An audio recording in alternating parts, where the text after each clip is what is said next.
వారి స్పందన. హితైషులు అందరికీ నమస్కారాలు. జన్మనిచ్చినటువంటి తల్లిదండ్రులకి విజ్ఞాన భిక్ష లౌకికమైనటువంటి, జ్ఞాన భిక్ష పారలౌకికమైనటువంటి రెంటిని ప్రోధి చేసి అందించినటువంటి గురువర్యులకు ఈ వేదిక నుంచి నమస్కారాలు సమర్పించుకుంటున్నాను.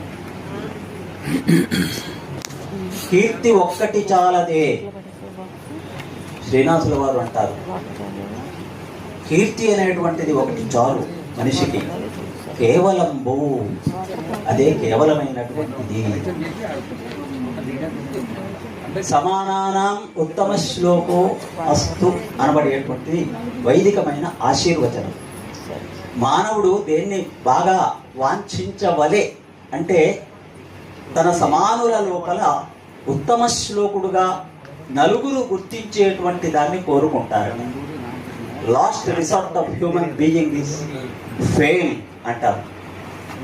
మానవుడు చివరి ఉచ్చమైనటువంటి ఒక కాంక్ష ఏదైనా ఉంటే ఆ కాంక్ష ఏమిటి అంటే కీర్తి అనబడేటువంటిది అంటారు. ఆ కీర్తి అనబడేటువంటిది నిలిచి ఉండబడేటువంటి మనిషి యొక్క సద్గుణ పుంజాలను నిలబెట్టేటువంటి ఒక జ్యోతి చక్రంగా భావించాలి.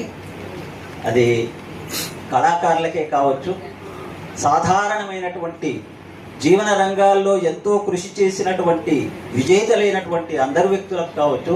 అది కావలసినటువంటి అంశం అని మనస్సులో ఎక్కడనో అంతరాంతరాల్లో ఉంటుంది. దానిని బయటికి తీసి నిత్యానంద భరితులను చేసి కోట్ల పెట్టు అయినటువంటి ఆనందాన్ని అందిస్తూ ఉన్నటువంటి ఈ తెలుగు విశ్వవిద్యాలయ ప్రాంగణానికి తెలంగాణ వైతాళికుల పేరు పెట్టుకున్నటువంటి సురవరం ప్రతాపరెడ్డి గారి యొక్క పేర ఇది ఉన్నటువంటిది. ఈ తెలుగు తేజాన్ని ఇనుమడించడంలో మనం కోరుకునేటువంటిది ఏంటంటే మన జీవిత కాలాన్ని మళ్ళీ ఇట్లాంటి సేవలను కొనసాగించటానికే ఉపయోగించాలి అనబడేటువంటి పునరంకిత భావాన్ని కలిగించేటట్టుగా ఈ పురస్కారాన్ని నేను స్వీకరిస్తూ ఉన్నాను. దీనికి బాధ్యులైనటువంటి పెద్దలందరికీ నమోవాకాలు సమర్పిస్తూ సెలవు.